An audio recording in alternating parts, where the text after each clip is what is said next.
Hey, Kitchen Stewardship audience. I'm Katie Kimball, and I'm so sorry for the delay on this one.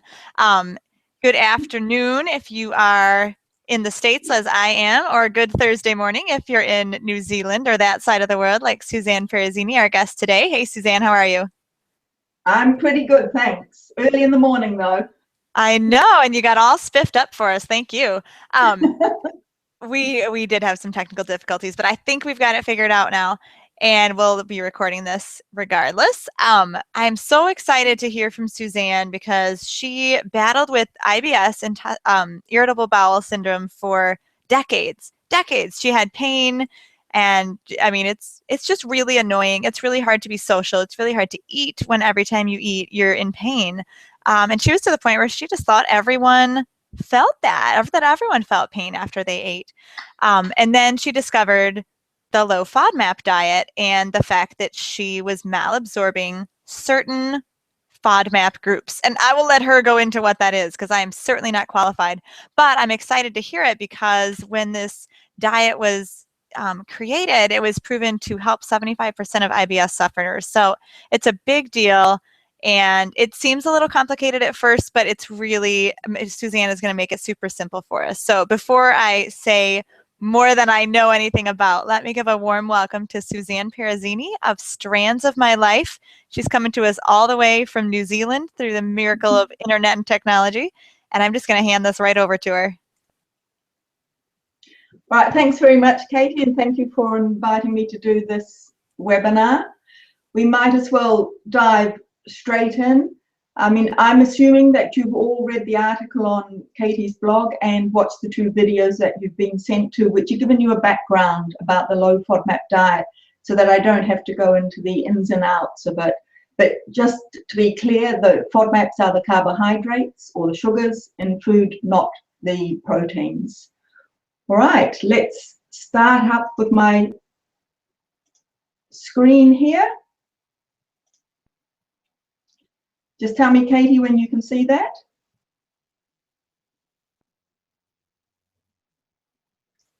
You're good to go, Suzanne. Yep.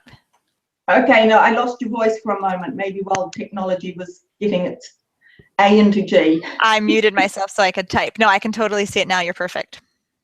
All right, fantastic. So you can't see me anymore. Nope, not anymore. Right. Okay, so thank you everybody for being here and taking the time to be on this webinar. But of course, it's because you're interested in what I have to say about a solution for IBS symptoms. This is not a cure, it is a solution for your symptoms. All right, so today what I'd like to go over with you is about the diet and integrating it into your life. And I'm going to teach you this by showing you really good strategies for coping so that it becomes second nature for you. And I'll be talking about the various stages of the diet, and I'll share with you some tips for living with it so it can be troublesome. I mean, in the beginning, any change is difficult and anything that's new takes time and effort, but it does become second nature, and it most certainly is for me. All right, now who am I? My name is Suzanne Perazzini, as Katie said, and I'm the author of 2 low FODMAP cookbooks, low FODMAP menus and low FODMAP snacks, and I'm the creator of the low FODMAP Inspired Life coaching program. Now, again, as Katie said, for several years, I've been on the low FODMAP diet and I've been blogging about it on Strands of My Life. Letting people know about this diet, which so dramatically reduces the symptoms of IBS, really has become my passion. So here's how you'll learn, here's what you'll learn during the presentation. How to become pain-free so you can live a normal life just like everybody else. The right way to use this diet so you don't fail, because it's unfortunately very easy to fail on this diet because of its complexity. And you'll learn how to integrate this diet into your social life so that you can join in again. This is something I hear all the time, that people are trapped in their homes. They're afraid to go out and be social. So we don't want you having to sit on the sidelines. Let's get you back into life again. So why is this important to you now? Well, unfortunately, many doctors and dietitians still don't know about this low FODMAP diet and how it can help us IBS sufferers. So it's possible that you won't get a lot of help from them. And that's certainly been my experience and that of my clients. Only the lucky ones are told about the diet, but even then they're just told to go away and Google it, because the majority of health practitioners still don't know a lot about it, even though they've heard it mentioned and they know it can help. But that's gradually changing, and that's thanks to the internet, because it's getting more and more flooded with anecdotal evidence about this diet and about what it can do from people like me and everybody else who's used it and found relief. Now, if you've been, like me, from healthcare professional to healthcare professional with no joy, then try this diet and the advice I'm about to give you. It can really help. And if you've been suffering for years, and I know many of you have, because I speak to a lot of people, some of you even decades, and let today be the last day you suffer from pain. This is what Natalie, one of my clients, said, who did the program. The funny thing is you don't realize the extent of your suffering until you're feeling good. And then you wonder why you didn't do something much sooner. So if you're in pain right now, this is the time to get help, not tomorrow or next week or after you've bought the house or after the kids have left home. Right now. I've heard of all of those excuses of putting off looking after your health. Right now, you might be asking yourself if this webinar is for you. Well, if you can't find enough accurate information on the diet, this is for you. Unfortunately, a lot of the information about the low FODMAP diet on the internet is inaccurate, and that's because it's out of date. The research is ongoing, or because the final diet you're on is very individual and people have started up blogs based on their own version of the diet. So that won't necessarily be that accurate and the right one for you. Now, this is for you if you think you'll struggle with cooking for your family on the diet. I'm going to talk about how to cope with that. And if you're worried about cooking with such a limited number of foods, listen to this, because everybody limits the foods they eat. Most people eat the same things over and over again. In our case, we're just eating the right foods for us. But we actually probably eat wider than other people because we are working so hard on our nutrition. And also, if you want to eat out and stay true to the diet, I'm going to give you tips about that. So who isn't this webinar for? If you think you can do this all by yourself without help, maybe you should get on with it.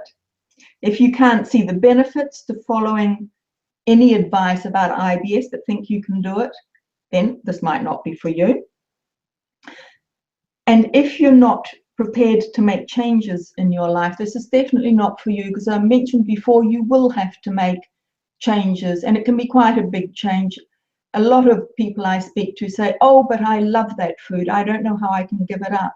Well, the fact is, if it stops your symptoms, then it's well worth giving it up. And also, if you think you haven't got the time, I hear this all the time, I haven't got the time to do this. So if you think you haven't got the time to improve your life, then you should be doing something else. I know we're all very, very busy people. And many people who start a different eating regime, whether it's for health or to lose weight or whatever, they don't follow through until they get to the results. So I can't guarantee that you're going to get results that you want, because you have to actually do the work. But if you follow everything I'm going to tell you, then it really is possible.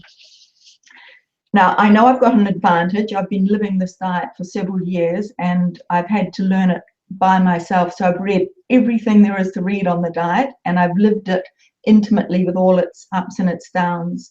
I live and breathe the low FODMAP diet. It's not just how I eat, it's my job, and as I said, it's my passion. There's little I don't know about the diet, and I keep up with the research that's happening at the Monash University, which is where they did the testing. And they're continually researching the low FODMAP content of different foods. That's ongoing. And the testing of each FODMAP, the FODMAP content in the food, takes weeks and weeks for every single food. So this is not an easy process. So the information is kind of dribbling out to us. And more importantly, I've helped dozens and dozens of clients become free of IBS symptoms, and I fully understand all the tiny nuances and intricacies of this diet because I see patterns with my clients, and that's invaluable information for helping other people. Now, how did I come to be here? I've had irritable bowel syndrome all my life. That's not the case with everybody. Some people come to it as adults. There are various different triggers for it. It could be a stressful period in your life, too many antibiotics, stomach infection. There are various different things, an operation in which your bowels are touched. The bowels apparently hate being touched at all and do all sorts of strange things. So anyway, what happened with me was that when my father died, that was my stress trigger that kicked it up a notch. For some, that will actually start IBS. For me, from just rumbling along, it suddenly became a lot worse. And since then, I've been to heaps and heaps of doctors. And most of them told me to eat more fruit and vegetables and fiber. And I've tried various different diets, including the gluten intolerance one, lactose intolerance. I even tried the paleo diet, which, as I'm sure you all know, cuts out all grains. Now, nothing worked, least of all increasing the fruit and the vegetables that the doctors advised. And of course, that's because they contain FODMAPs, and you have to choose carefully which ones to eat. Now, they say that the definition of insanity is doing the same thing over and over and expecting a different result. So I guess I was insane for years. Now, several years ago, I started this blog as a way of exploring food and the effect it had on me. And it was at this stage that I tried the paleo diet for several months, but it actually made me worse. I lost energy and my digestive issues increased. It's about finding the right diet that works for you, and the paleo diet works for many people. It just didn't work for me with IBS. So once again, I Googled the heck out of my symptoms for the zillionth time, and the low FODMAP diet came onto my radar. Now, I feel that described the symptoms of someone who was intolerant to FODMAPs, and it was just like this person was describing me, right down to the fact that healthy foods made me worse. So I investigated further, and fructose malabsorption was mentioned, and I knew almost immediately that I'd hit the bullseye. I didn't really want to believe it because of the complexity of the diet, but I actually knew this was it. So I read about the hydrogen breath test, which can test for fructose and lactose. There are 4 groups of FODMAPs. Fructose and lactose can be tested for in New Zealand. In the US, you can also test for one of the polyols. Anyway, I booked in for a test, and the test was positive for fructose, negative for lactose, and I really had confirmation of what I already knew by that stage from the reading and from cutting out a few foods.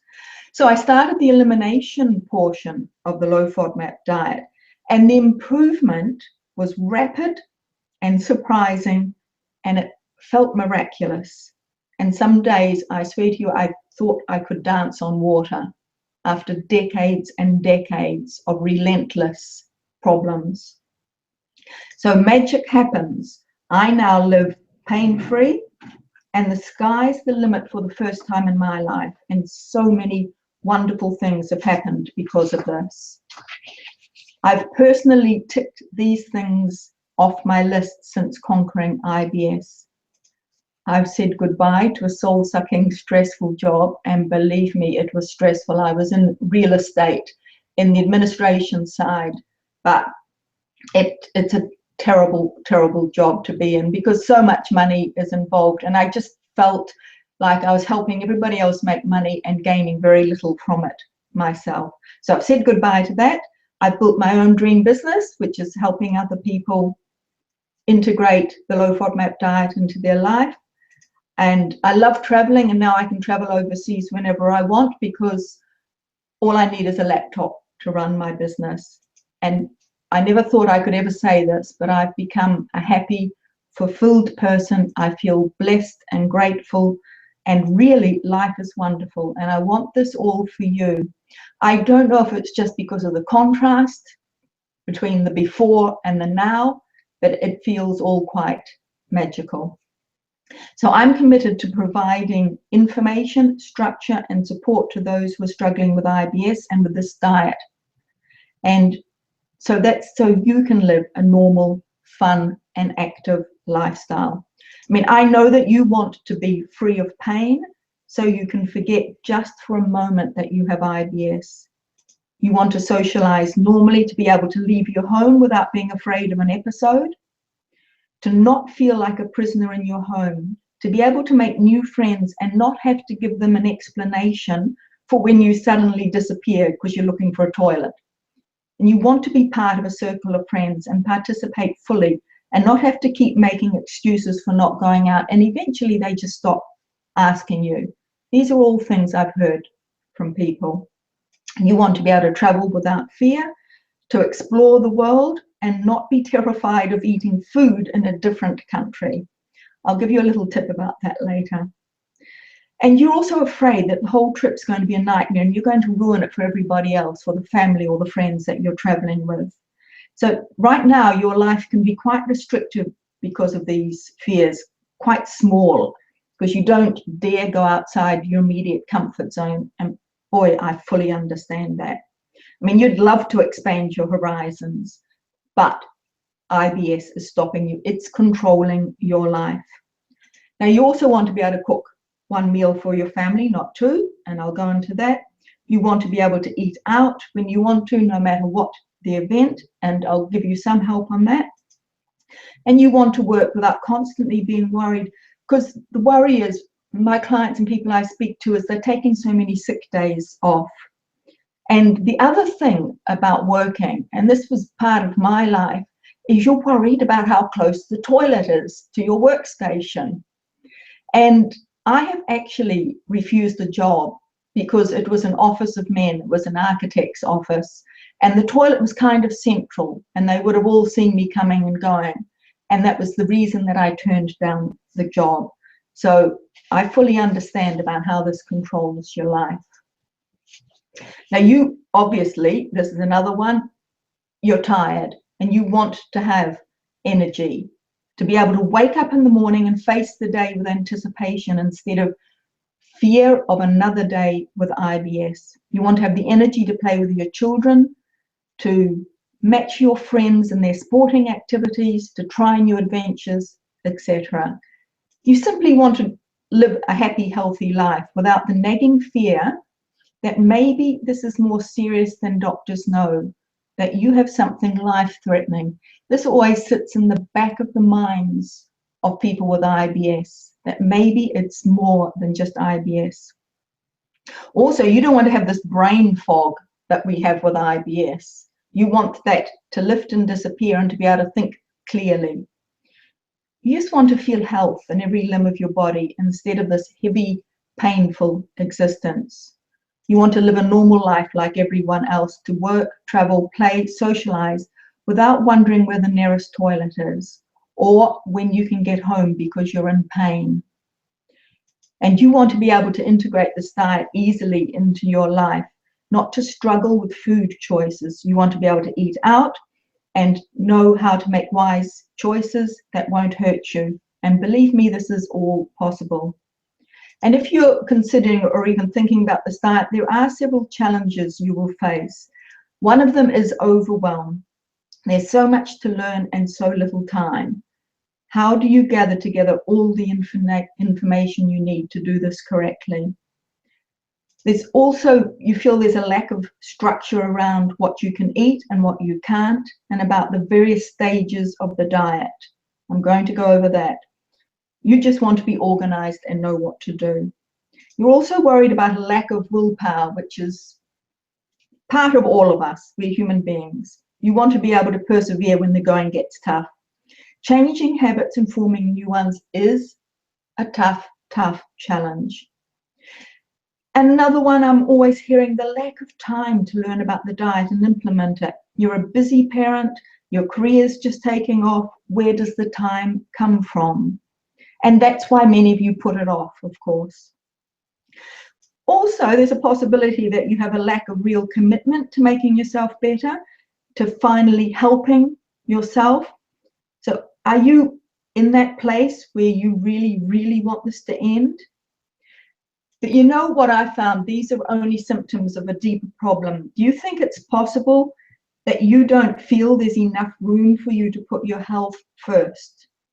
Your time's consumed by looking after everybody else and their needs.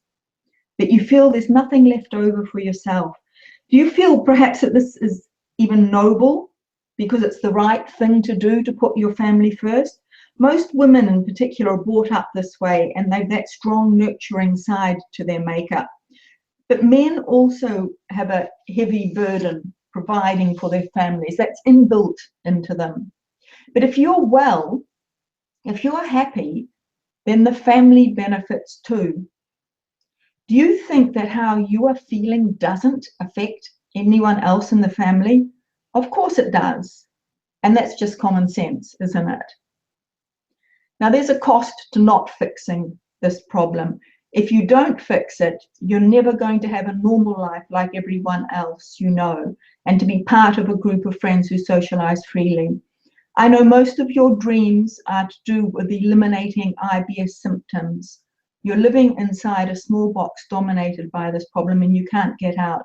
Your dreams are small like your life.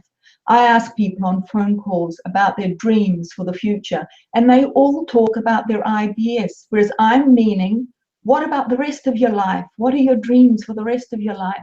They don't have any. Their dreams are all about getting rid of their IBS. Now, if you don't solve the problem, you'll never be able to fully appreciate your family and participate wholeheartedly in their lives, to go on family trips and not ruin everyone's outing.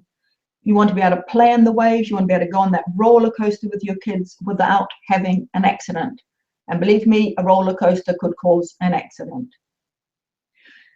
Now, if you don't fix it, you won't ever be able to give 100% to your work, to follow a wonderful career path with all your focus on your dreams, because you don't have any. Like I said, your dreams are limited to this terrible illness. And you won't have all those wonderful traveling experiences you fantasize about, travel to exotic parts of the world, camping on safari in Africa, hot air ballooning in Egypt. I've done both of those. Kayaking down the Grand Canyon. Haven't done that one, but I've been to the Grand Canyon. Climbing a mountain. I've never got to the top. Whatever your travel aspirations are, they'll remain nothing but a sad longing. Your symptoms will only get worse as your body gets more tired of suffering. Don't think this stops with IBS. It affects your overall health, and before you know it, you have a whole raft of other health issues. And this is all because you didn't fix the root of the problem, your IBS. You're not absorbing the nutrients in the food you eat. So how can your body continue to function well? It can't. That's the truth. Most people who come to me have a lot more problems than IBS by the stage that they do something about it. Now, the worst part about this is how heartbreakingly restricted your life will continue to be, with little dreams, little aspirations, living from day to day without hope of anything changing, all because of IBS. Now, imagine that you look up one day and you spent decades in pain when you could have done something about it. How will you feel? Now, I know how you feel, because as you now know, I've been there for years while I suffered from all the unpleasant symptoms of IBS, and I felt the same way. It's exhausting and overwhelming and depressing. But here's what I've discovered, that it doesn't have to be that way. I and my clients are living proof. But first, you have to give yourself permission to matter, that you matter as much as the other members in your family, including your children. And you have to believe that your health matters. that in fact nothing else matters until your health is sorted, and then everything else will fall into place. You have to decide that you should spend the time, effort, and money on getting yourself better. You have to believe that deep down inside so that you can then be fully present for your family and friends. Don't give your power away to anyone else. You have to make this decision by yourself to get well, and you have to stand strong on that.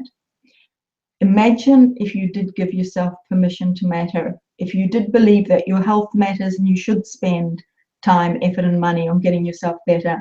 That's why it's important for you to get to a place where you know this deeply enough for you to move forward towards a solution with confidence and the absolute knowledge that now is the time to sort your health right now. Now is the time to put yourself first, because that helps everybody else. And now is the time to take control so you can live a normal, pain-free life, free of fear and restrictions, so you can live a big life. I have a couple of stories around this. Rachel got in touch with me several weeks after I had spoken to her on the phone about my program. Most people get back to me quite quickly after the phone call if they want to do the program, but she didn't. So I filed away her application form.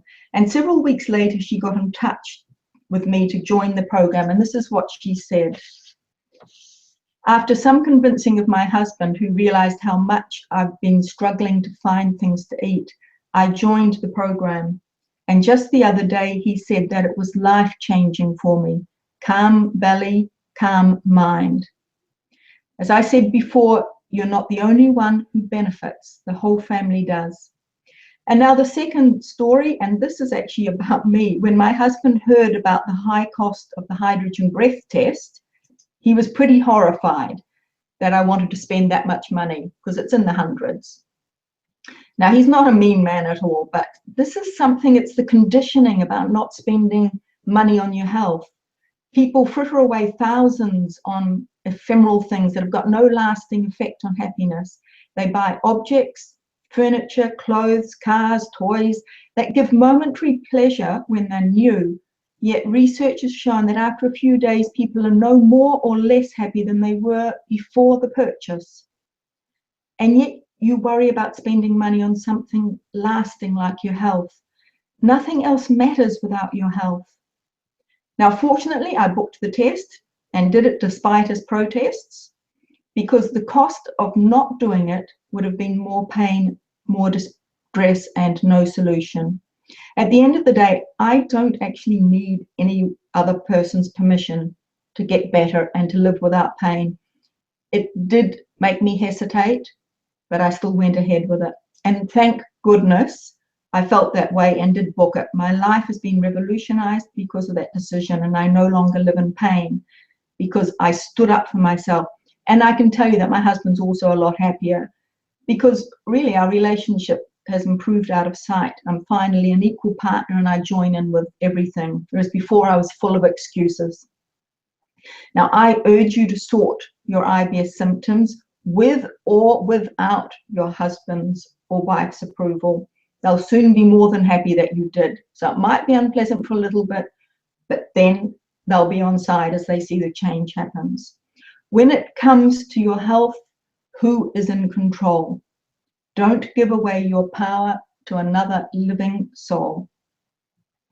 And while we're talking about money, when your gut issues get sorted by the low FODMAP diet, you can stop paying for all that medication, doctor's visits, all the tests you've been having as you're trying to get to the bottom of your symptoms. One of my very first clients, Dawn, was taking 13 different medications when she entered the program and managed by the end to drop them all. This is what she said after the program. My life with IBS was a daily struggle just to make it to the next day. Pain, medication, no answers, and no hope that I would ever feel like a normal person again.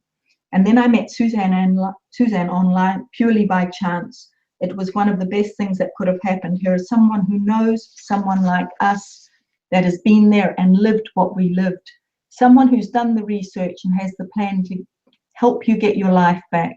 I cannot stress enough how worth it this course has been and how much hope I now have that my future will be and can be kept pain-free. So that was Dawn Castledine, one of my first clients. I hold her dear in my heart. And think about how much money she saved by eliminating all those medicines and by no more emergency visits to the doctor. And they had plagued her life, having to rush off to the hospital. Though please don't drop any prescription medicines without checking with your doctor first. Always work together with a doctor about any prescription medicines. But I do just want to say many of the medicines and a lot of supplements have got high FODMAPs in them, so you might just have to switch them out with another one. Anything that goes into your gut is going to affect your symptoms, so you do have to think about that. Now, I just want to mention I've got a great bonus for you, which I'll tell you about after I've gone into the 3 key areas of the diet to unlocking your new quality life. We're going to talk about the diet itself, so you can be pain-free, eating out, so you can socialize easily, and cooking for your family. So let's look at the first part, conquering the diet so you can be symptom and pain-free. Let's look briefly at each of the 3 stages of the diet. There's the elimination stage. Now that's when you cut out all high FODMAP foods for between 2 and 6 weeks.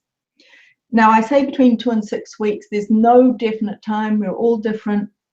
This is about when your symptoms have disappeared and your gut is content and calm. That can happen really quickly, especially if you have IBS with diarrhea, a couple of days on the diet, and that will stop. So give yourself a bit longer, a week, even maybe 2 weeks of peace on the diet. Stay on the elimination diet. And then when you feel ready psychologically, you can go to the next stage. Because I say psychologically, because once your symptoms are gone, you're not really wanting to risk them coming back, and testing foods is going to risk it coming back. Now, if you've got IBS with constipation, it can take a little bit longer. It's a tougher one to deal with because you have to control the constipation as well as the bloating from the fermentation in the bowel will disappear almost immediately. But getting the constipation under control takes a bit of a special attack. And I've got a video all about that on YouTube. All right, so the amount of time that you stay in the elimination diet varies from person to person, depending on what type of IBS they have, and also on your dedication to the diet and how accurate you're being with it. It's a complicated diet. That's not just a list of good foods and bad foods. It's also about combinations and amounts. We can't cut out all FODMAPs out of our diet like we can cut out gluten or lactose, because FODMAPs are in most of the foods we eat, fruits, vegetables, grains. So it's about limiting them, and that's an individual thing. Now, once you have done the elimination stage, you have no more symptoms, you can move on to introducing some of the high FODMAP foods one at a time to see what your tolerance levels are for the various different FODMAP groups and for individual foods within that group. Now, this should be done one group at a time and with a careful plan of attack in a very specific order. The Monash University, which has done all the research, advise you to start with the polyols. Now, the polyols are divided into sorbitol and mannitol. So keep them separate. They are different. And test a food in each of those.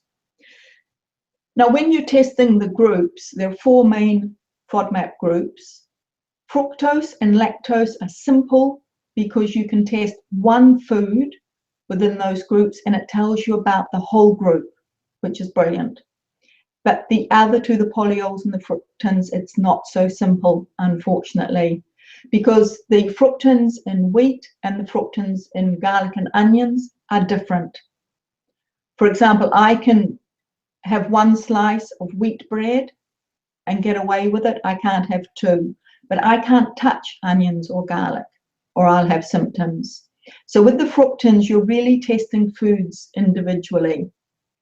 And the polyols are like this to a certain degree as well. Test the different foods. So fructose and lactose are dead simple. Have a glass of milk, have half a mango for the fructose, and that will tell you.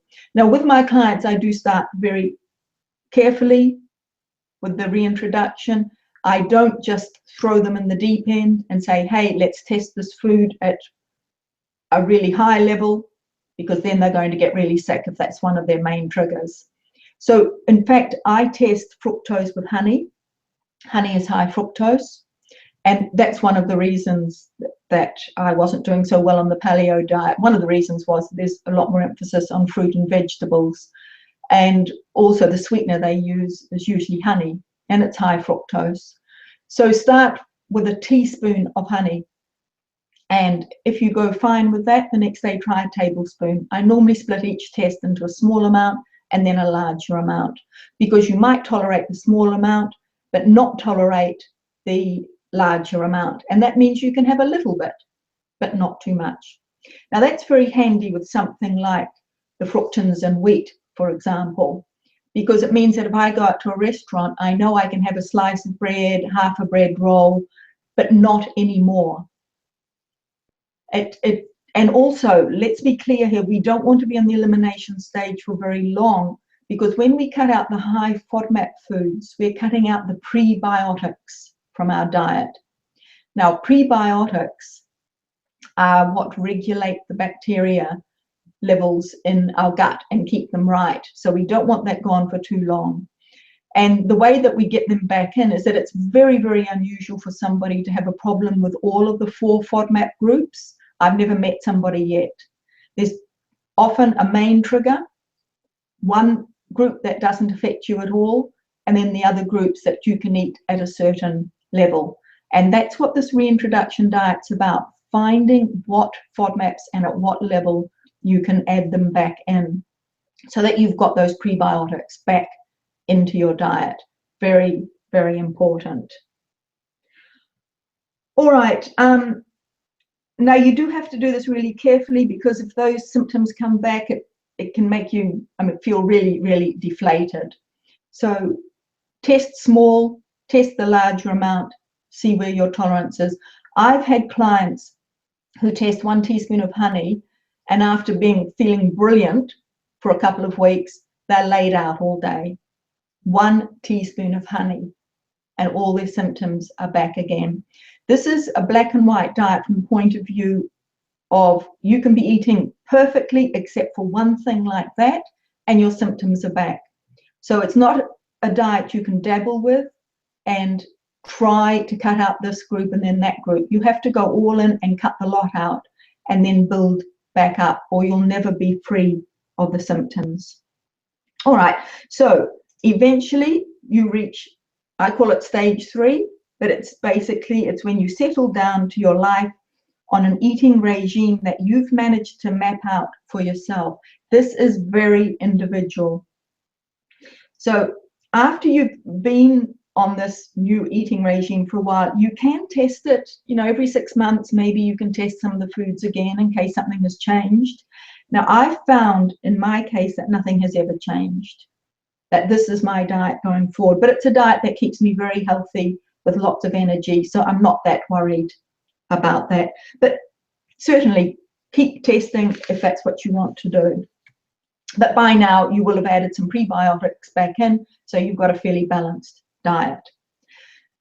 Now, the second area that I'm going to address is eating out in a couple of different situations, so that you've got the confidence to go out with your friends, with your family. I'm going to give you a few tips for handling these situations. So the first is eating at someone else's house. Just a moment, I'm going to take a drink of water. All right, so most of your closer friends probably know about your battle with IBS, and they're happy to accommodate you. But we don't want to make this something really heavy and difficult for the hostess, and especially if you don't know them very well. Maybe it's your boss's wife, for example, or something. Your boss has invited you. But do get in touch with them and have a chat with them early on, just after you get the invitation, so that they haven't started planning the menu yet. So there's no need to apologize for this. It's just about being really clear on what you can and can't eat. You're not giving a full explanation. You're talking about the main things. Like if I went to someone's home to eat, I would say nicely, of course, no fruit, no garlic, no onions. Those are my big triggers, and that's what I would tell them. Most other things you can see on the plate. But as long as she knows that you have some of these issues, she will then understand if you leave a few things on your plate that you haven't eaten. But what you should do, it doesn't matter if you know them well or not very well, insist on contributing to the meal. I always take dessert and low FODMAP bread or gluten-free bread.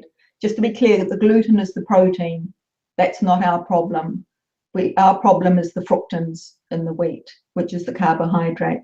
So I take bread and a dessert, because the desserts really can be laden with high FODMAPs, with fruit and dairy products. So that's a good one to take with you. And then at least you know you've got something to eat. And proteins don't have FODMAPs. I mean, that's not completely true, because beans have FODMAPs, but the protein meats like red meat, chicken, fish, they don't have FODMAPs. So as long as they haven't marinated those foods in garlic or onion, you're fine. But you've already talked to her and told her no garlic or onions. So that should be good. Now, what is a good idea is to avoid too much alcohol. We can drink 1 glass of dry wine, red or white, no more than that. Now, this is from 2 points of view. Number one, there are grapes in there which have fructose. And we can have some because grapes are low fructose. But also alcohol is a gut irritant.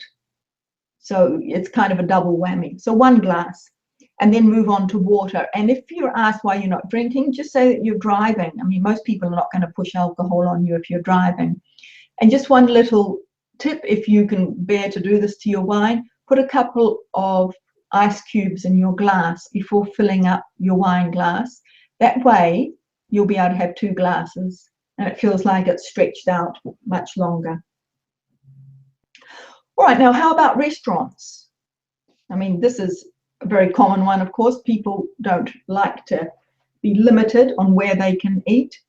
So you're going to eat out. Phone your restaurant of choice in advance and see if they're willing to take your intolerances into consideration. If not, choose a different restaurant. Most restaurants are, believe it or not. Few people have problems with that. Now, talk to the actual chef. So ring at the time when the chef's going to be there, because the receptionist or the waitress is going to know about gluten-free, lactose-free, much else, and she might not convey the message to the chef correctly. So talk to the chef and have a chat with him. Also, beforehand, go online. Most of these restaurants are online. Their menus are online. Look through it. Find a couple of dishes that you think might be suitable and talk to the chef about them. He might have to make a few adjustments. Again, most of them are willing to help out their clients. And you could be a repeat client if you find a place that is willing to take your intolerances into account. I mean, yours is not a simple intolerance, and you don't want to be paying to get a bellyache. So be pretty strong about what you need. Now, when you get to the restaurant, what this means is that you're actually really organized, and everybody else is sitting there looking through the menu, discussing it, spending lots of time deciding. You already know what you're eating, so there's going to be no fuss and no bother. And that is, of course, what people are afraid of when they go out. They're going to be having to make this fuss in front of everybody. Sort that out in advance. Now, there are often foods like grilled fish or meat that'll be fine, but of course, make sure they haven't been marinated in garlic or onions. Some cuisines have got foods that are closer to a low FODMAP diet than others.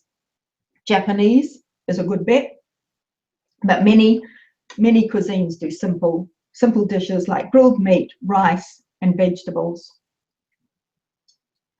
Now, just a little tip here. If you're going to be spontaneous about going out to a restaurant, I advise you to have a laminated card in your purse or in your pocket that you take everywhere with you. And on this card, put your basic intolerances. So it could be no lactose, no gluten, no onion, no garlic.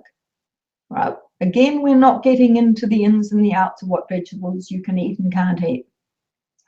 And give that laminated card to the waitress and ask her to take it to the chef and see what he advises for you to eat. It's much easier than trying to verbally tell that to the waitress, who then goes to the chef and, like Chinese whispers, tells them something different from what you've said. So carry this laminated card with you. And also, for those of you who love to travel, have it translated into the language of the countries you go to, and have a card for each country that you visit, because it's even harder in another language to get this message across. So those are a couple of different situations for eating out. I mean, there's lots more, like formal dinner parties, cocktail parties, weddings, staying at someone's home. And all of these get covered in the coaching program. But that gives you some good advice that you can kind of carry forward into a lot of different situations. Number 3, you'll be wondering if you have to prepare 2 meals for your family while you're on this diet. Not at all. I don't, and I never have. But first, do some preliminary work with your family and have a family meeting. Make it a kind of a formal meeting, not just a chat around the dinner table. Families are built on routine, and they do not like change.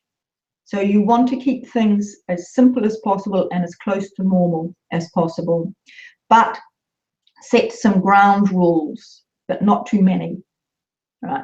I mean, ground rules can be things like, don't go and buy a cream cake and bring it home and put it on the kitchen bench in front of me.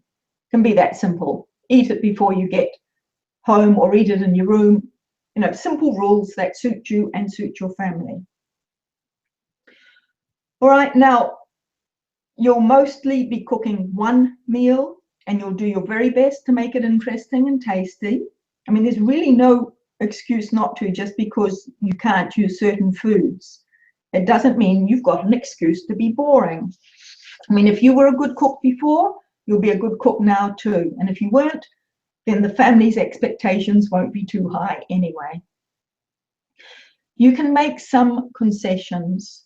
There's nothing hard about boiling 2 pots of water, so they can have their normal pasta and you have a small pot for your low FODMAP pasta. The sauce will be low FODMAP. For example, if you make a pesto sauce and you can't put garlic in it, you use garlic infused oil. Nobody would be able to tell the difference in the taste. If you have a burger night, hamburgers, they can have their burger buns. You have your low FODMAP buns. That's not a hassle for anybody. The inside will be the same for everybody, but if they want some onions, fry them in a pan for them. Those are easy concessions to make. And anyway, the family can eat their high FODMAP food at breakfast and at lunch, when most families eat different things anyway. All right. So this is another subject that we cover thoroughly on the coaching program, with lots more tips and action plans for integrating the diet smoothly into family life. But it's about being clear with them, having those formal meetings, not at the dinner table. Those of us with IBS have to eat in very calm circumstances. We must not be gulping our meal or gulping down air. That will irritate our guts. So no family meetings at the dinner table, and no discussions of any kind but the pleasant kind. So now imagine this. You've conquered this diet and are living pain-free. Picture this, being able to eat out and travel, camping even, and to work and live a normal life. Think about this, that in 6 months, or even 6 weeks, or even less, you'll be living a life you could never have dreamed of, all because you took this first step today. Imagine the new opportunities this will create for you around your work, your relationships, and your hobbies. Perhaps you've always wanted to go hot air ballooning over Egypt, as I mentioned, but didn't dare because there's no toilet in the balloon. Now you can. And I did, and the toilet was not a problem, or the lack of toilet.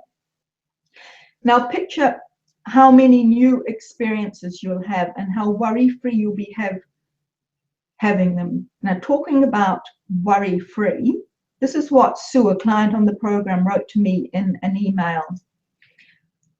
I've been walking the dog without fear. Being fearless about going out is such a great feeling. I've been walking with confidence. Over the years, I've noticed my freedom slipping away, and losing the ability to be outdoors has been a great loss to me.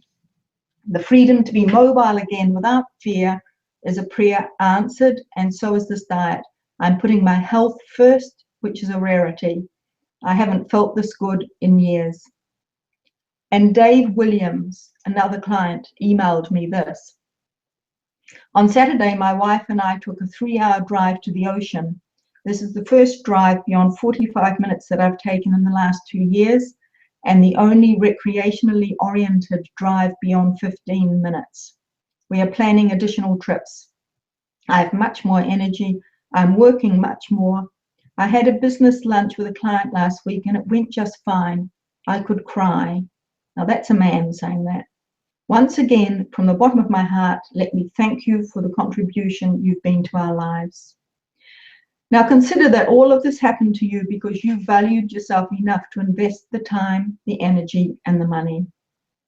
So what I've shown you is how I integrated the low FODMAP diet into my life so that I can live a life I love, a normal, happy, pain-free life. And if you'd like me to help you do the same thing, I'd be delighted. And here's how we will do it. And don't forget, I've got a great bonus for you, which I'll tell you about in just a moment. So I've created a 6-week training experience for you called the Inspired Life Low FODMAP Coaching Program, where I literally break down the complete A to Z system around the low FODMAP diet and walk you through how to integrate it into your life step by step. Now, to be more precise, the program consists of daily customized meal plans and recipes. These are detailed and give you everything you should eat so that all FODMAPs are carefully controlled throughout the day to minimize the possibility of symptoms. These meal plans are made especially for you as an individual and take into account your likes, dislikes, and of course any particular eating regime you might follow, like you might be a vegetarian. I've had several clients who are vegetarians. It's more difficult, but it is still possible.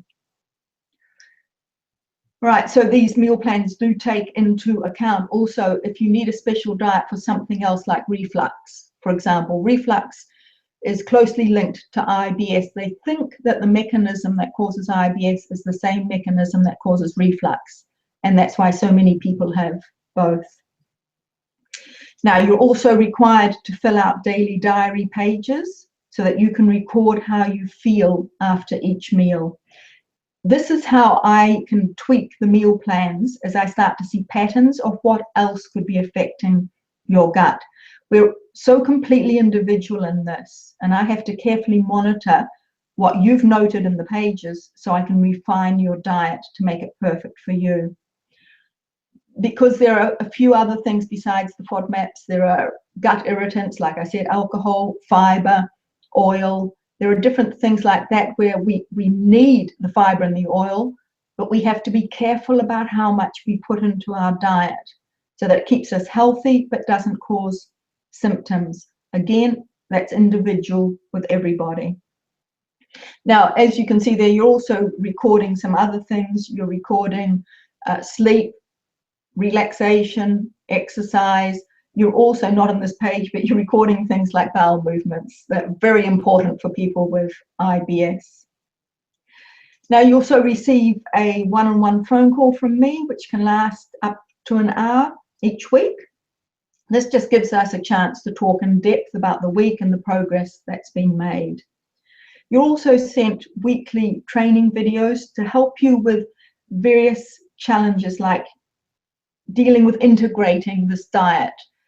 We've touched on some of it, like with the family, work, eating out, traveling, and also different things like building the skills you need to create a new daily routine, and how to create these new habits, and also dealing with that little question of willpower, dealing with psychological barriers that stop you getting what you want. But the actual diet and training on how to integrate into your life, that's just one part of the program. That's kind of the more scientific part, because the diet has got a science base to it. And the more holistic part is that IBS is affected not just by the food that goes into the gut. You have to live as healthily and stress-free as possible. And this is a very big part of the program. There are 6 different strategies that we explore and implement so that you can live a more balanced life that supports your IBS. And each week we focus on one area of this balanced lifestyle and make sure it's in place before we move to the next area. For example, the first week's all about getting 8 hours of good quality sleep a night.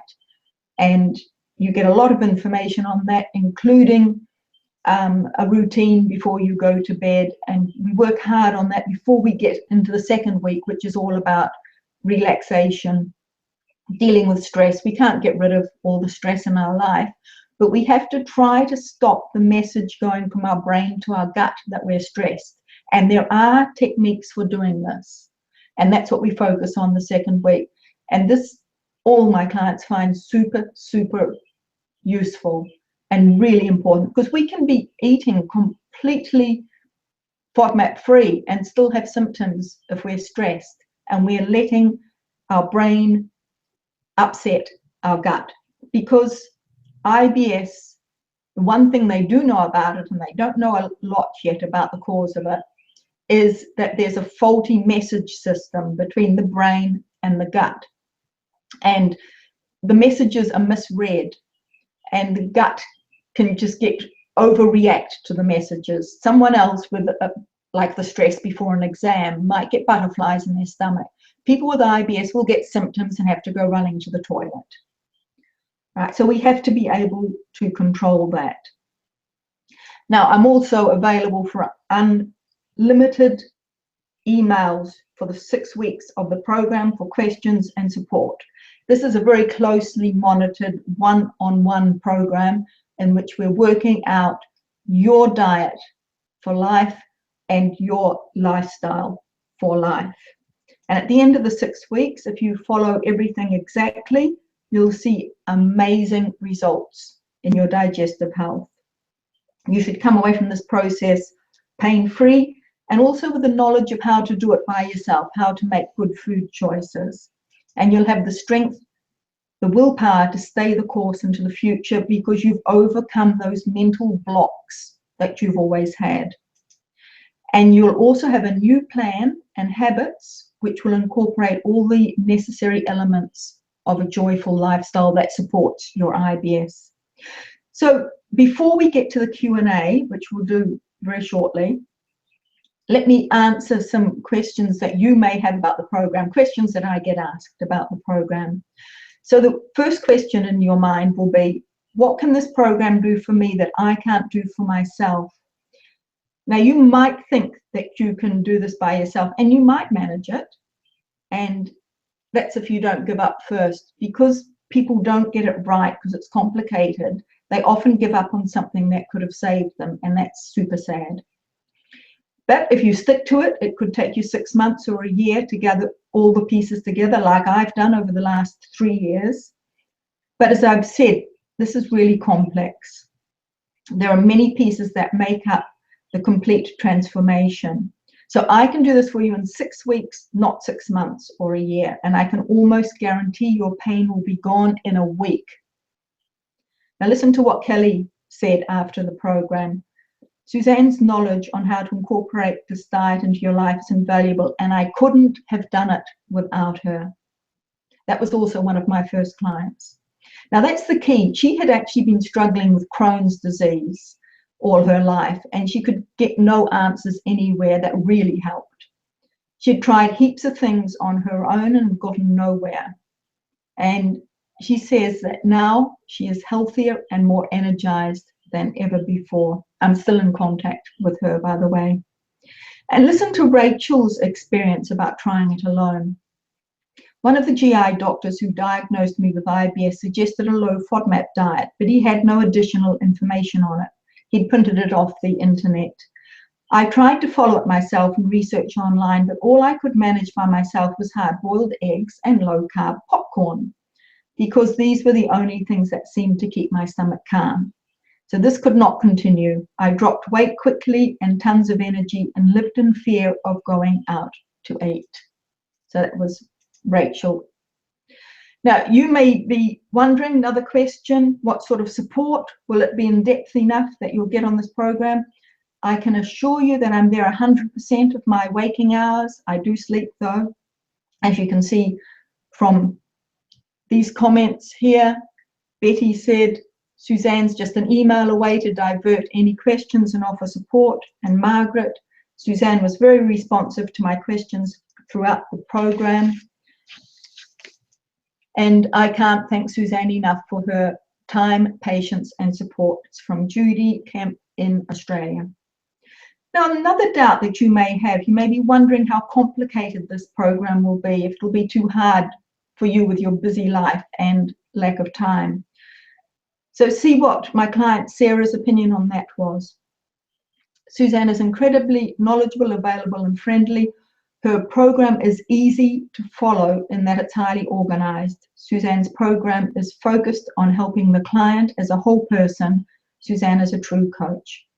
So I've been a teacher in one form or another all my life, quite varied actually, a ballet teacher in my late teens, fashion design lecturer in my 20s and 30s, teacher of English for many years. So it's my vocation, teacher, coach. Now, Margaret said Suzanne's program was very easy to follow and the recipes were delicious. The cadence of the training was great to learn the various methods other than eating that were involved in controlling the IBS. In fact, Margaret was the one who found the relaxation techniques the most useful. She was a type A personality like me and was uptight and tense all the time. And working on that, she was able to release a lot of that tension that she held in her gut. Now, you may also be wondering if you'll be able to do this yourself after the 6 weeks is over. So Suzanne said this, she's Suzanne with an S, I'm Suzanne with a Z. Now that I have gone through Suzanne's program, I'm managing my symptoms and I feel better than I have in years. Thank you, Suzanne. I praise God for sending her into my life. And Betty, I have my health back and the tools to go on from here. And Ed is a farmer in Ireland. I have not had any major IBS issues in the 4 months since starting the low FODMAPs diet to the time of writing this testimonial. I'm a new man. And Kelly, after 6 weeks, I feel like I have all the weapons I need to tackle my digestive problems for the rest of my life. So don't worry that you won't be able to do it by yourself. You will be able to do it by yourself. Now, Ed, the farmer in Ireland, also answered another question you may wonder about. How long does it take for the diet to work? Now, he said, after day 1 of being on the program, I felt much better. I was amazed how quickly it worked. Now, as I mentioned before, those with diarrhea get this amazingly quick response to an accurate low FODMAP diet. Some take a little longer, and it's usually those with constipation because logically their systems are slower, and so the response time to a new diet is slower. But even so, this is what Sylvia said. It's been a very enlightening experience. Within a couple of weeks, I became more regular than I can ever remember, life-changing. I can now see my feet, no longer looking 5 months pregnant, no more belly full of wind, and to top it all, lost a few pounds around my newfound flatter stomach. When my clients come to me, they always talk about looking pregnant, and some of them have actually sent photos. I have not shown them here, but that's just to protect their privacy. Right, so naturally, if you join the path of these people, you'll see amazing results in your digestive health too. And that's why you should invest some time in seeing if the Inspired Life Coaching Program is right for you. All you have to do is go to strandsofmylife.com/SVNU and fill in the form there. And then I will call you after reading your form at the time you schedule. After you fill in the form, you're sent to a page where you schedule a call with me. It's really easy. It's in your time zone. And I call you at that time, and we'll have a conversation around where you are now with your IBS and where you would like to be as soon as possible, and also whether you're a good fit for the program. Now, this call is free, and it's also obligation free. It's for us to have a chat and see if this program would help or not. Now, there's a lot of people who have registered for this webinar, and I've only room for a small number of people at this stage.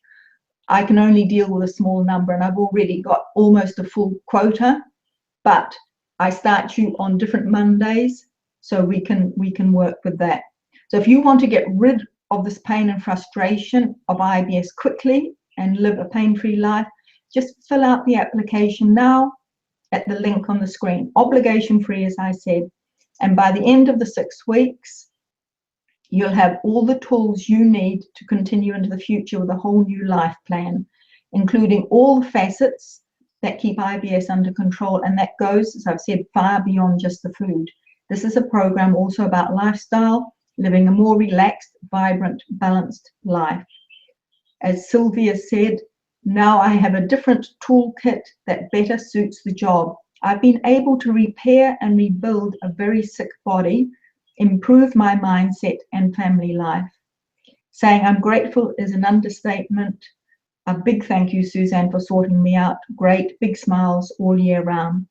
So as you can see from Sylvia's testimonial, it's not only possible to heal a sick body quickly and efficiently within the 6 weeks, but you will also be able to improve your mindset, which will spill over into your family life. All of my clients, they can't believe how much better their overall health is after correctly implementing this diet. And the spouses are always grateful. One of the wives called me her hero for healing her husband. That was very special. So think about it. 6 weeks instead of months or even years more of pain and humiliation and of stress for your family, having to cope with your ill health. Think seriously about that and go to fill out the form at that link on the screen. This is not a fad diet. It's been scientifically proven to significantly improve IBS symptoms. As Katie said at the beginning, 75% of people. It works almost like magic. This is for people with IBS. If you have different things like SIBO, small intestinal bacterial overgrowth, that's a different issue. You might have both, of course, but if you have just SIBO, that is not IBS and you need treatment for that. And now to the bonuses I mentioned. When you join this program, I'm not only going to take care of you for the 6 weeks of the program, but in order to make sure you've got no chance to slip backwards afterwards, I'm going to gift you 6 months of free membership to the IBS Insider Club. This will include the Combat Your IBS Symptoms course. This I sell separately at $197. It's a self-study course. Now in the club, there are hundreds of low FODMAP recipes, all categorized to streamline the process so you can find exactly what you need. Heaps of videos on IBS and on the diet, and they're not found on my public blog or anywhere else. They're private to the club. There's also a weekly challenge to keep you on track to maintaining your new balanced lifestyle. There's a big resource center which contains numerous articles as well as the latest research and news. Every day I go through dozens of articles online and I put only the relevant ones into the club. And most importantly, there's a chat room where you can support and get supported by other people just like you with IBS. And it's also where you can ask me any questions you want. There's a particular place called Ask Suzanne, and I check the chat room several times a day.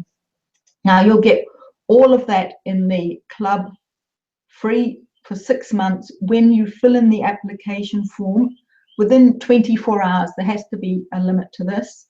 and when you're accepted into the program. Now, on top of that, I'm going to gift you my low FODMAP menus cookbook. That's my very first cookbook, the one I'm still the proudest of, and my brand new IBS daily journal, which will be invaluable for you going forward. But this is all only if you commit now to transforming your life and take the first step by filling out the application form and schedule a call with me. I'll then phone you. Remember, this call is free and it's obligation free as well. Only if we both decide this is a good fit will you go forward. So you've got everything to gain if you fill in the form and a whole heap to lose if you don't. All right, it's now time to go on to the Q&A. Katie, I imagine you've been taking control of the questions. Yes, we've had some good viewers, but I haven't actually gotten any new questions. But I do have some from people who chimed in this week through email, and so I'll just toss those at you. And if you are still watching live, you can join, type a question in the Q&A either on the video screen, or you can type it right in the event page where I've been leaving a couple updates as well. So if you can see me, kind of a couple notes from me, you can just type in there and I can see it. The first question, Suzanne, is from someone who says, I have very mild IBS, it comes and goes, and the FODMAP diet seems a bit extreme for my case. So what would you recommend for more mild intestinal distress? Would avoiding FODMAPs just when IBS flares up be an option? And if you want to end your screen share, Suzanne, then we can see your face. Oh, okay. Wait a minute. Let's find that. There you are. Okay, now, all right. I'm just going to click off my slides. Just give me a second while I do that. And show, and then I can bring you back across my main screen, because you're probably seeing me looking across at a different screen. That's better. There we are. Hi. All right. Now, yes, that was the question. She has mild IBS symptoms. Yes, I mean, like I did, I rumbled along with IBS for years, decades. It was very uncomfortable, but it didn't flare up and become absolutely unbearable until my father died 8 years ago. So, in fact, I didn't do anything about it before, but I also didn't know about the low FODMAP diet, of course. So it depends how bad they are, whether you want to start this low FODMAP diet now or not. I mean, the sooner you start it, the sooner you'll get rid of even those mild symptoms, and then you're just creating a new diet for life. So that's an individual thing. Certainly, normally if it flares up, it can be quite difficult to get rid of that flare up and go back to where you were. Mine has never reverted back to what it was before, after I got the flare up 8 years ago. But as I say, completely individual. It's up to you if you start it with mild symptoms or with major symptoms. I mean, you're only doing yourself a favor by trying it. Hope that answers that.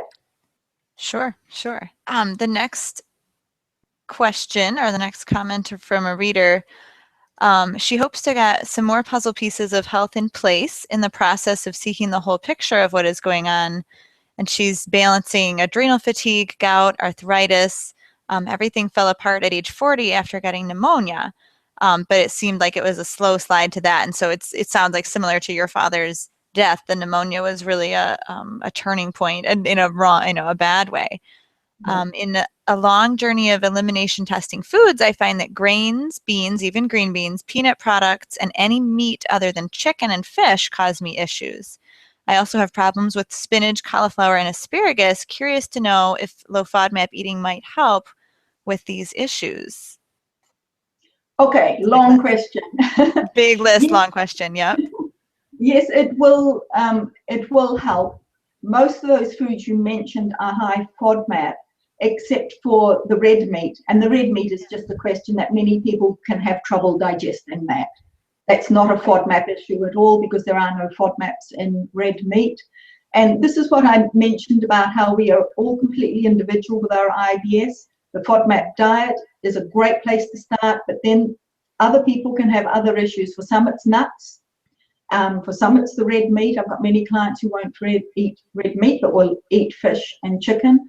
The other one you mentioned was spinach. Now, spinach is actually low FODMAP, but it does have oxalic acid in it, and some people are not very good at digesting that. So that could be the issue in that particular case. Look, as I say, that just try the diet. That's all you have to do, is try the diet. Make sure you're doing it accurately. Go to my website and have a look for the information there. Apply for the call for me. We can have a chat. Trying the diet by yourself won't even cost you a cent. Otherwise, you're going round and round in circles with this.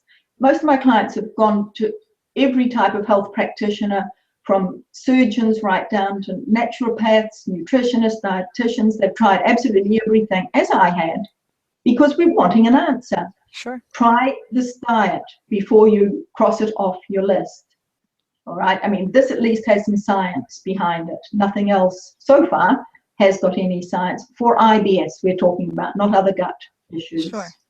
Did that answer it? I've kind of forgotten the question by now. Yeah, I mean, I think it's a great answer, because if this gal's done enough elimination diets to figure out all those foods, you know, and most of them are connected, you said, except for maybe meat and spinach.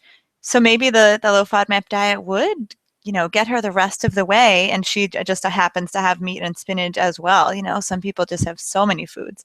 I'm impressed. I can hardly figure out anything in my family. If anyone needs to eliminate anything, it's elimination diets are really hard to read, I think. Yeah. We had a question come in from someone listening live, so I'm going to put that one up next. It says, generally apart from onions and garlic, what are the common foods to avoid?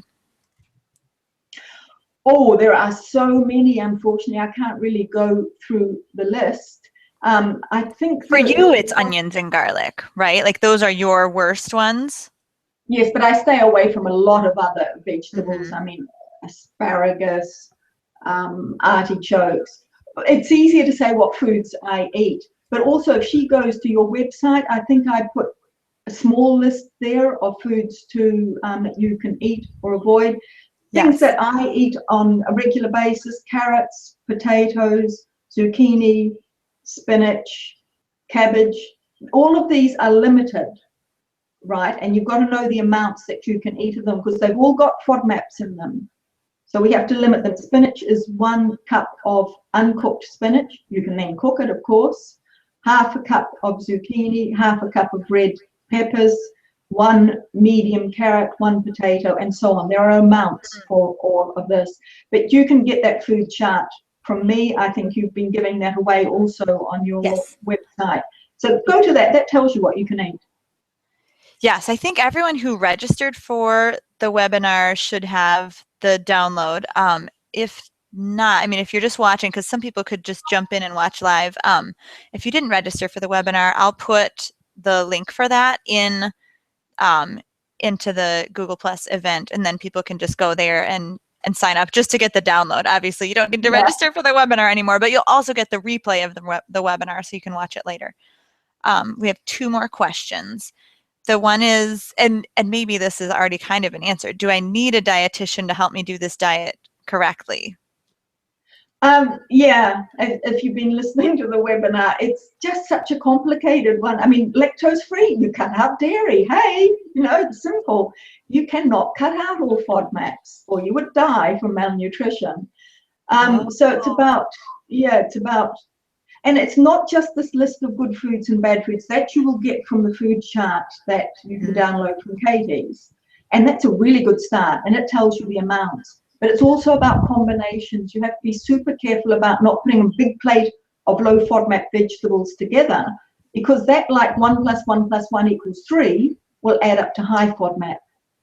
So if you have a full carrot, a full potato, 10 green beans, half a cup of red peppers, and that cup of spinach, you're in trouble.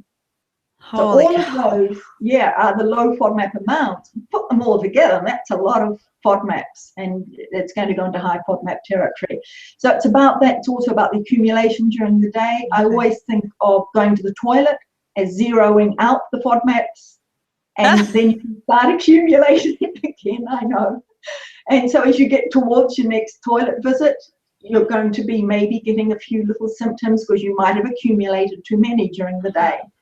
Go to the toilet, zero them out again. So if you're going to the toilet many times during the day, you're still getting too many of those FODMAPs, which are going down into the large bowel, fermenting, causing the bloating, and all those irregular messages that the bowel gives you that it shouldn't. Oh, that was actually, see, I thought we had answered it, but to me, that was a really interesting answer. You need a dietitian or a statistician to make sure that you're doing this correctly. And then this one was good. I think you hit on it a little bit, but what do you feed the good bacteria in your gut is the last question I see. Okay. Now, the problem with probiotics, and probiotics are fantastic for feeding the good bacteria, is that if you have SIBO, small intestinal bacterial overgrowth, you don't want to be taking probiotics until you've got that sorted, because that's just adding more bacteria into a gut that's already exploding with bacteria. So on the program, I prefer you not to be on probiotics. If we see a really clear improvement and you become symptom-free, we can pop those back in because they're going to be helping you. Now, it is important to get the right probiotics. There are heaps of them out there. They're not all going to help you. And the two, and I have time that are good for IBS, are Lactobacillus Panterium 299B and Bifidobacterium align longum. Those are the two that are great for IBS. Other ones are great for other digestive problems, but look for those two at least in your probiotic. And then, of course, there are other things like fermented foods are great. Most of the fermentation's taken place outside the gut, and that's what we want. And also things like bone broth, fantastic for healing the gut.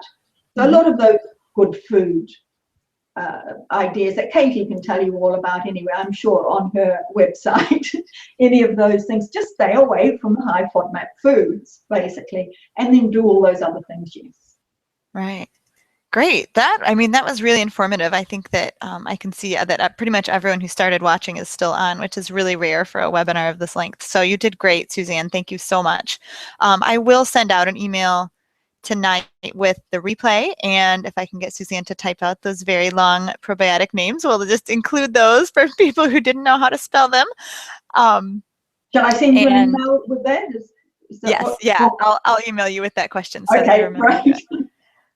So anyway, thank you so very much, Suzanne. Thank you to everyone who got to listen, and be sure to check out strandsofmylife.com for more of Suzanne's beautiful recipes and photography that are all low FODMAP. The stats have been done for you. Thanks a lot, Suzanne.